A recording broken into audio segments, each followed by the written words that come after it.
Isang mapagpalang araw sa lahat. Muli nagbabalik DonSolVlog.ph. At nandito po tayo ngayon sa kahabaan ng Antipolo Street.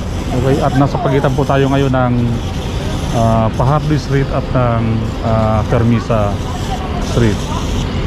Okay. So ngayon ay tuloy-tuloy pa rin po yung trabaho po na dito sa ginagawang NLEX SLEX connector. Okay. So dito nga po pala sa pagtawid ng Espanya Boulevard at hanggang doon po sa Santa Mesa ay ang nakakontrata nga daw po dito ay ang CRBC, okay, China Road and Bridges Corporation. Okay.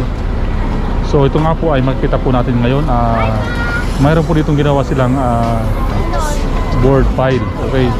So ang ibig sabihin po ng board pile, ayan po yung ginagawa po nilang paghuhukay. Okay. So bago po sila naghuhukay ay nilagyan po nila muna ng steel casing. Okay. So ang purpose po ng steel casing ay para po hindi mag-erode yung nasabing hinuhukay po nilang lupa. Okay. So after po mabutas ay ang susunod po nilang ilalagay po dito ay ang rebar cage. Okay. So ayan po yung crawler crane. Okay. Ito po yung rebar cage. Okay. So ayan, rebar cage na po yan. Ayan po yung ibabaon dun sa nasabing binubutas po nila. Okay. So yun nga po, may nakausap po tayo kanina. Wala po nakabaong rebar cage po doon. Ang ginagawa po nila ay binubutas pa lang po.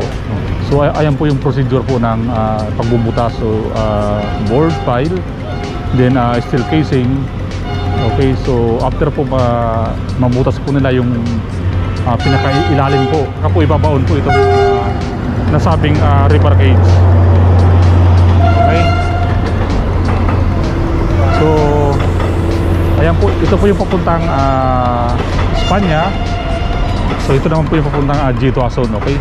So magtutuloy-tuloy po tayo muna dito papuntang G2Ason. Okay. So ayan, marami na pong mga naka-standby pong mga rebar cage dito. Ayan yung mga rebar cage.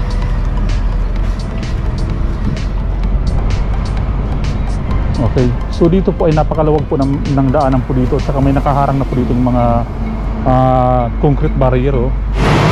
So dito po ang ginawa po nila ay naglagay po ng concrete barrier. Okay. So ang talagang ang dumadaan po dito sa kabila ay mga heavy equipment po ng CRBC. Okay. China Road and Bridges Corporation. Okay.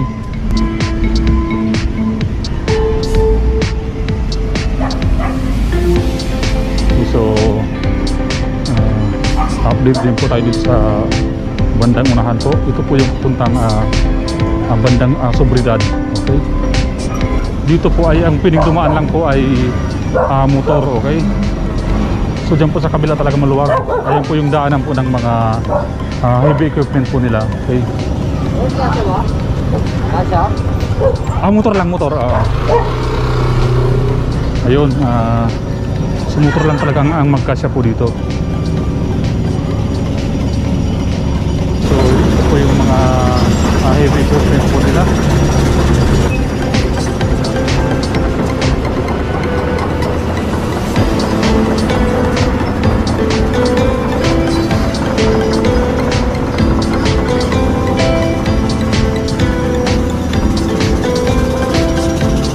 Okay, yan po. So dito po ay may butas na rin po yan, oh. Okay.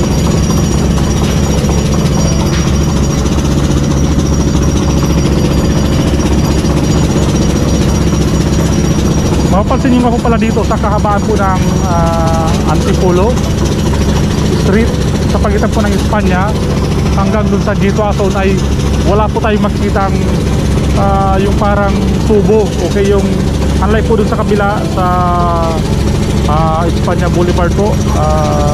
Yung gawa po ng DMCI, may makita po tayong parang mga tubo. Yun po ay ang laman po nun ay yung tinatawag na bentonite. Yun. Okay, so dito po ang bentonite po nila ay nakalagay po sa yan, yung mga bakanting container. Ayan, so kaya po wala po tayo makitang mga parang mga tubo. Ayan, so dito ay mayroon pa rin mga naka-standby na river cage. Okay, so dito po ay medyo maluwag po yung daanan po dito. Pwede pong malaking sasakyan po ang dumaan dito. So maliban po dito sa kabila. Ayan, so dito po ay nag-umpisa na rin po sila magbutas. Ayan, so nag-ukay na rin po sila. So ito po yung tumbok po natin ngayon, ay ito po yung papuntang G. Tuason. Okay,